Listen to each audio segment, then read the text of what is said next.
Young Thomas Edison by Michael Dooling. Thomas Alva Edison was born in a little house in Milan, Ohio, on February 11th, 1847, to Samuel and Nancy Edison. He was the youngest of 7 children. Thomas, who was also called Young Al by his family, lived in an era very different from ours. There was no electric light, no telephone, no radio or CD player, not even a movie theater. Thomas loved to experiment. In 1856, at the age of 9, he turned his family's cellar into a laboratory complete with test tubes, beakers, and whatever chemicals he could buy. It was a mess. Bottles were everywhere. Young Al would mix one chemical after another, sometimes following experiments in his chemistry book, sometimes not. A little of this and a little of that, he used to mumble. His mother always encouraged him to ask questions, and he did. What is this? Why does that happen? How does it happen?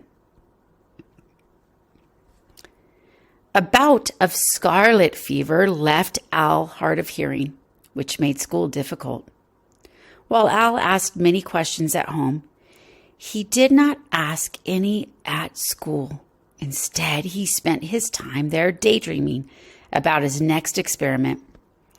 Al's mother, a former teacher, took him out of school after only 3 months. From then on, she taught him at home. Mrs. Edison made sure he received an excellent education. He read Shakespeare, the Bible, history, and much more. Over the next few years, he also studied the great inventors, such as Galileo. At age 12, young Al decided to look for a job. He needed money to continue his experiments. So he went into business as a paper boy on the train that went from Port Huron, where the Edisons now lived, to Detroit, Michigan. Every morning from 7 a.m. to 10 a.m., Al sold newspapers. Then he spent all day at the Detroit Library, reading and dreaming about his next experiment. He planned to read every book in the library, starting with the last book on the shelf and working back to the first.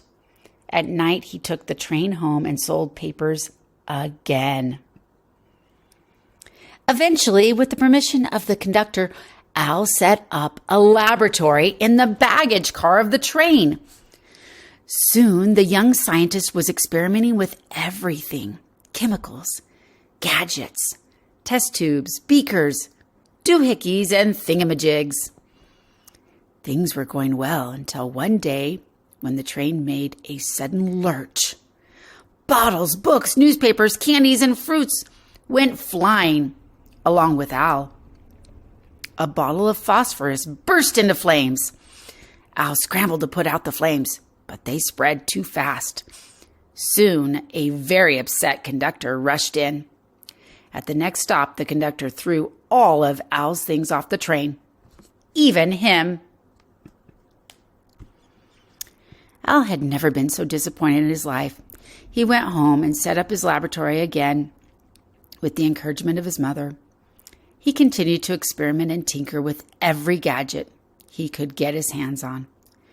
Usually his experiments did not work, but he always kept trying. Before long, Al had another job. He was a night wire, a railroad telegraph operator in Stratford Junction, Canada. There was a lot to learn. 4 weeks, he soaked up all the information he could about telegraphy. Al learned Morse code and much more. He worked from 7 p.m. to 7 a.m. shift of 10 sleeping in the station. He also set up his laboratory in the back room of the station so that he could experiment in his off hours. Apart from the occasional explosion, life was grand. One of Al's duties as the operator was to send the signal 6 every hour on the hour to show the dispatcher at the next station that he was awake. But the long hours sometimes caught up with him, and he would fall asleep. So the scientist in him had an idea. Soon Al had invented a device that hooked the telegraphy key to a clock.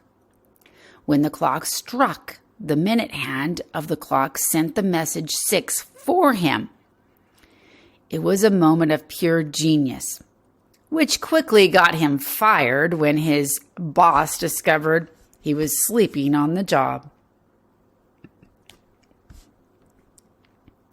For the next 5 years, young Edison traveled all over the South and Midwest from one telegraph job to another. He continued to try to find ways to improve the telegraph. At age 21, he made his way to Boston, Massachusetts, and started using his first name, Thomas.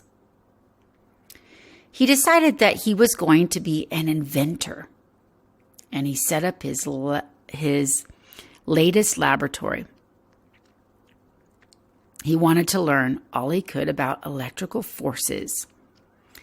His first patented invention was the electrical vote recorder. Unfortunately, Congress did not like his invention, and he could not sell it. Over the years, Thomas's hearing had grown worse. By now, he was nearly deaf. This did not hamper his creative abilities, though. In fact, he thought it even helped him to concentrate because he was not distracted by noises. It created solitude where he could tune out the whole world and think. In 1869, Thomas moved to New York City and then later established his laboratory in Newark, New Jersey.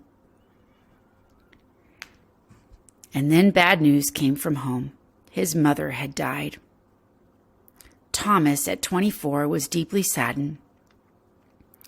For a long time, he could not even speak of her.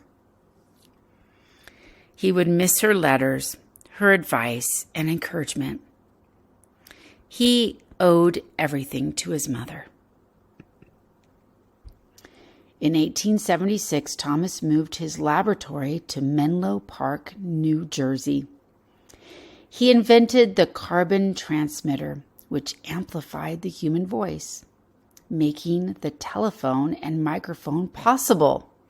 He also invented a machine that talked, a phonograph.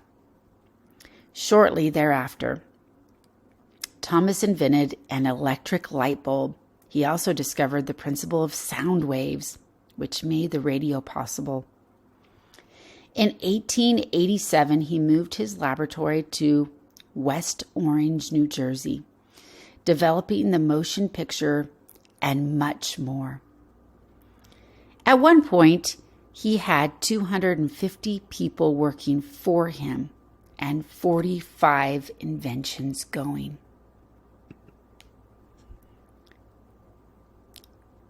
(1847 to 1931). Such strange, incredible inventions were coming out of his laboratory that people started to call Thomas the Wizard. He would live to be 84 years old and patent 1,093 inventions. Thomas would always remember his mother's encouraging words to ask questions. What is this? Why does that happen? How does it happen?